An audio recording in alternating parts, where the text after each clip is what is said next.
తెలంగాణ ఆత్మగౌరవాన్ని తిహార్ జైల్లో పెట్టింది.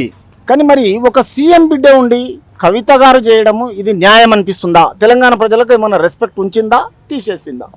ఇది మనకు అవమానం అండి. తెలంగాణకు 10 సంవత్సరాలు పరిపాలించిన ఒక ముఖ్యమంత్రి బిడ్డ లిక్కర్ స్కామ్లో వందల వేల కోట్లు లిక్కర్ స్కామ్ చేసి జైల్లో ఉందంటే మన తెలంగాణకు అవమానము.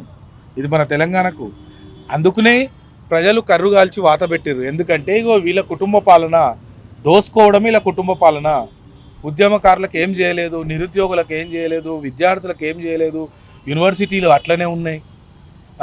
కాబట్టి ప్రజలు అన్నీ ఆలోచించే తెలంగాణ ప్రజలు చాలా విఘ్నులు, తెలివి కల్ల వాళ్ళు. అంత పెద్ద తెలంగాణ ఉద్యమాన్ని సాధించిన సావు నోట్లో తలకాయ పెట్టి నేను తెలంగాణ సాధించినని కేసీఆర్నే దించిరు ప్రజలు. తెలంగాణ ప్రజలు అన్నీ గమనిస్తారు. సార్ ఇంకొకటి, 1200 మంది స్టూడెంట్ల బలిదానాలతో 29వ స్టేట్గా పార్లమెంట్లో బిల్లు పెట్టి కాంగ్రెస్ ఇచ్చింది అంటుంది. మరి కేసీఆర్ ఏమో పదే పదే నేను తెచ్చిన తెలంగాణ అంటున్నాడు. ఇప్పుడు కేసీఆర్ ఒక్కడు తెలంగాణ ఉద్యమం కోసం కొట్లాడలేదు. తెలంగాణ కోసము ప్రజలందరూ కొట్లాడారు, అందులో కేసీఆర్ ఒకడు. ఇంకొక మాట ఏంటంటే సావు నోట్లో తలకాయ పెట్టిన తెలంగాణ తీసుకొచ్చిన అంటాడు. నువ్వు సావు నోట్లో తలకాయ పెట్టిన 1200 మంది చావునే కౌగిలించుకురు. ఇదే ఈ ఎన్సీసీ గేట్ దగ్గర బగబగబగ మండుతున్న నిప్పును పెట్రోల్ పోసుకొని అంటబెట్టుకొని సిరిపురం యాదయ్య నిప్పును కౌగిలించుకున్నాడు. మరి నువ్వు తెలంగాణ సాధించినవా? నువ్వు తెలంగాణ సాధిస్తే ఈ 1200 మంది బిడ్డలు ఎట్లా అమరులయ్యారు? ఎంతోమంది మాలాంటి విద్యార్థులు తెలంగాణ కోసం కొట్లాడి కేసుల పాలై జైల్లో పోయి మా చదువులు వదిలేసుకొని మా తల్లిదండ్రులను వదిలేసుకొని తెలంగాణ కోసం కొట్లాడినాం మేము. అంటే అందరం కొట్లాడినాం కదా. నువ్వు ఒక్కనివే ఏడ కొట్లాడినావు తెలంగాణ. కానీ వచ్చిన తెలంగాణను మీ ఒక్క కుటుంబమే వాడుకుంది.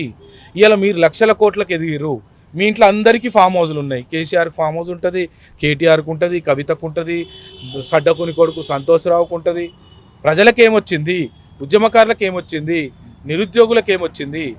ఏమి రాలేదు కాబట్టి మిమ్మల్ని గద్దెదించారు. సార్ ఇంకోటి, తెలంగాణ ప్రజలలో వీళ్ళు ప్రజలను మోసం చేసి తర్వాత వీళ్ళ పరిపాలన ఏంటంటే నియంత పాలన చేసి ఒకప్పుడు వీళ్లకు ఈ ఆస్తులు లేకుండే తెలంగాణ ప్రజలను నిలువున ముంచిన అని కొందరు అంటున్నారు. ఇలా మీరేం చెప్తారు?